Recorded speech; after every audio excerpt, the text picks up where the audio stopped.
graduated high school in '92, and I'm originally from Denver, Colorado.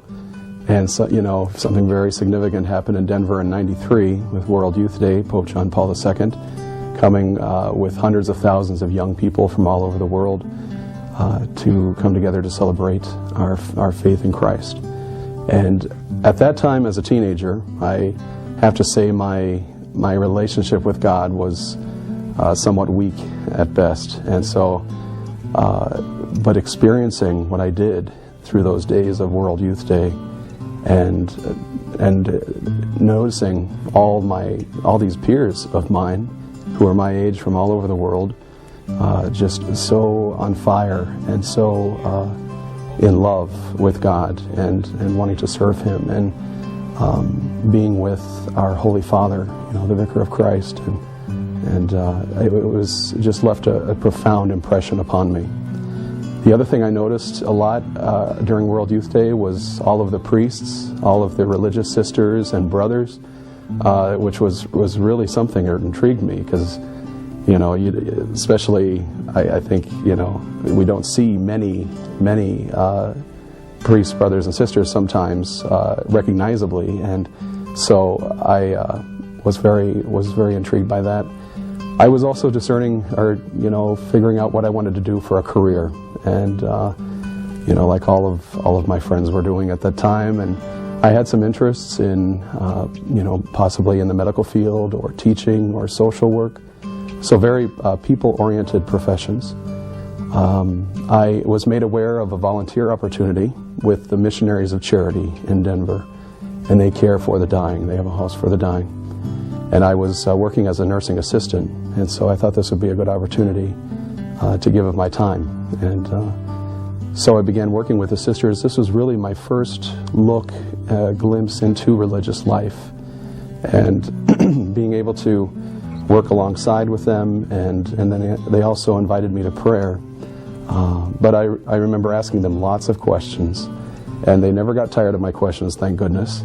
But asking, everything from what made you, what did you feel, how did you feel God was calling you to become a sister, and what is it like to be a religious, and so on. And so, but being with them in prayer, I was awestruck. I was sitting in the back of the chapel during their communal prayers, and this is the first time praying with consecrated persons, and it was just very beautiful, just that intimate relationship that they have with God as a community really left an impression on me.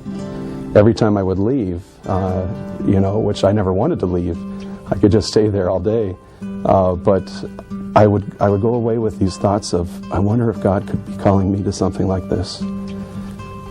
But then you have all the doubts, gosh, I don't consider myself holy enough or smart enough, or but what I did is I visited the pastor of my parents' parish and started visiting with him, and he was very encouraging and very helpful, recommending that I stay very close to the sacraments, namely reconciliation and the Eucharist, and then I go before the Lord in the Blessed Sacrament, and just to be before the Lord and to listen in my heart, what He was calling me to do.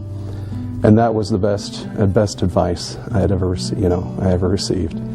And so I through that time of discernment, I would think about the possibilities of being in a career or possibly being married. I did date some, nothing very serious, but what it would be like to be married with children, have a family and a career, and then the possibility of living as a consecrated person, dedicating my life completely to God in the vows of poverty, chastity, and obedience. And when I would think about that, that possibility, that way of life, I had the most peace and the most, it just felt so right. And so as I continued to grow deeper in my faith and learning about my faith and discerning, I was contacting religious communities and heard about the Franciscan Brothers of Peace in St. Paul, Minnesota. And now I'm here I am from Denver, Colorado, not giving really too much notice to St. Paul, other than having to memorize it as a capital of one of our states. Never did I know, that I would live there someday, and as a brother, no less. But contacted them and came for a visit. I was first really intrigued when I heard about the brothers from our founder, Brother Michael Gaworski, who we were founded in 1982, so we're a newer religious congregation in the church.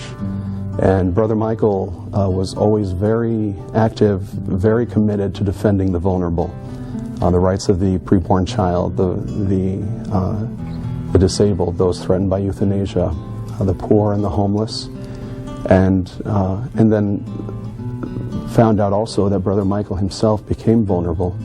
Less than 10 years after our community was established, he had a bacterial pneumonia, and as a result he went into cardiac and respiratory arrest and became severely brain injured himself. And the brothers, how they responded to that is by bringing Brother Michael home to the friary and caring for him lovingly for 12 and a half years. So when I read that history of this particular group, I was really just very much moved. I came for a visit and began getting to know the brothers, and then I was invited to apply in 97 and began postulancy in 97 at 23 years old. It's been just an amazing journey.